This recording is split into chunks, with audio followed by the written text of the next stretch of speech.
आरव अपने पापा के साथ फेमस सर्कस देखने देहरादून से दिल्ली आया था।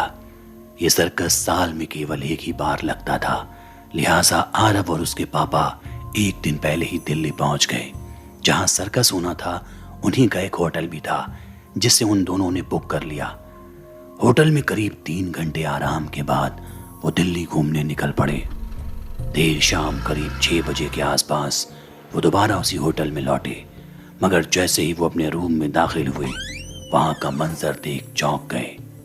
दरअसल उनके कमरे का सारा सामान बुरी तरह बिखरा हुआ था।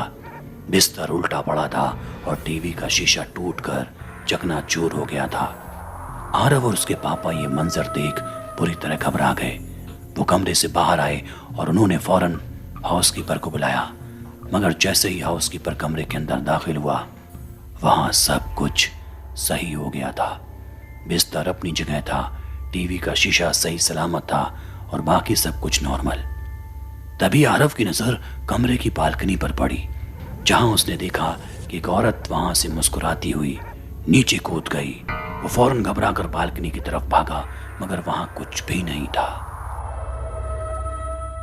आरव के पापा ने उससे पूछा कि क्या हुआ, वो इतना घबराया हुआ क्यों है। इस पर उसने कोई जवाब नहीं दिया और चुपचाप आकर कमरे में एक तरफ बैठ गया। इस वक्त भी उसे अपने कान में किसी बच्चे के रोने की आवाजें आ रही थी, मगर इन फिजूल की बातों पर ध्यान देकर सर्कस की स्ट्रिप का मजा खराब नहीं करना चाहता था। यहां अचानक से हाउसकीपर भी गायब हो गया। अगले दिन आरव और उसके पापा ने सर्कस में खूब मजे किए, अलग अलग तरह के स्टंट को एंजॉय किया, मगर बीच बीच में एक औरत की परछाई सर्कस के बीच में गुजरती आरव को नजर आ रही थी। उसे लग रहा था जैसे वो परछाई उसे ही देख रही थी। आरव अब धीरे धीरे डरने लगा। रात को दोनों थके हुए थे और बिस्तर पर लेटते ही आरव के पापा की आंख लग गई, मगर आरव को नींद बिल्कुल नहीं आ रही थी। उसे तो बस उस औरत का चेहरा और बच्चे की रोने की आवाज महसूस हो रही थी। वो परेशान होकर होटल के कमरे से बाहर टहलने चला गया। रात काफी हो चुकी थी और बाहर कॉरिडोर में कोई नजर नहीं आ रहा था।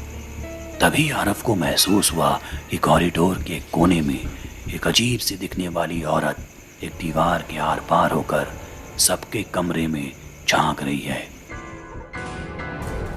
आरव अभी सोच ही रहा था कि ये क्या हो रहा है कि अचानक वो औरत आरव के बेहद ही करीब आ गई। उसकी आंखें पूरी तरह लाल थीं, उसके बाल बिखरे हुए थे और चेहरा बेहद डरावना था। आरव की नजरें उसकी हाथों पर पड़ी। ऐसा लगा मानो उसके हाथ किसी लंबी रस्सी की तरह हों, बहुत अजीब और पतले, जिससे वो कॉरिडोर में रखे गमलों को जकड़ रही थी। ये देख आरव सुन्न पड़ गया और एक बार फिर अचानक उसके कान में उसी बच्चे के रोने की आवाज गूंजी। यहाँ कमरे में आरव के पापा की आंख बेचैनी के कारण खुल गई। उन्होंने पलट कर देखा तो आरव अपने बिस्तर से गायब था। आरव के पापा ने जैसे ही जमीन पर पड़ा उसका चादर उठाया तो वहां एक छोटे बच्चे की लाश पड़ी थी, जिसका बदन नीला पड़ चुका था। उसके सिर पर गोली का निशान था और वहां से धीरे धीरे खून टपक रहा था। दिल दहला देने वाले मंजर को अभी आरव के पापा समझने की कोशिश कर रहे थे कि तभी उस बच्चे की लाश की आंखें खुल गईं, पूरी तरह लाल खून से सनी। ये देखते ही वो चीख पड़े और फौरन रूम से भागे। अभी वो पूरी तरह दरवाजे के बाहर आए भी नहीं थे कि उन्हें वहीं रस्सी नुमा हाथ वाली औरत दिखी, जिसके हाथ में आरव बेसुध पड़ा था। वो औरत आरव के पापा को गुस्से भरी नजरों से घूरे जा रही थी। आरव के पापा उस औरत को देखकर कांप उठे। अचानक उस औरत के हाथ ने आरव के पापा के गले को जकड़ लिया और चिल्लाने लगी, मेरे बच्चे को क्यों मारा। इस मंजर में खुद की जान बचाने की कोशिश कर रहे आरव के पापा कुछ ही देर में बेहोश हो गए। कुछ घंटों बाद जब उनकी आंख खुली तो वो और आरव अपने बिस्तर पर लेटे हुए थे और एक आखिरी बार उन्होंने अपनी आंखें खोलकर उस डरावनी औरत और उसके बच्चे को देखा।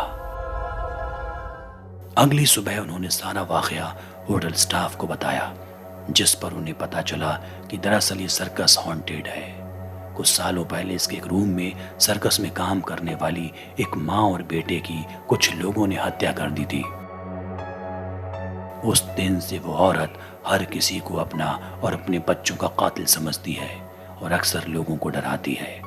यही वाकया इस सर्कस की स्पेशलिटी है, इसलिए दूर दूर से लोग इस सर्कस को देखने आते हैं और यहाँ इस होटल में इस औरत के खौफ का अनुभव करते हैं।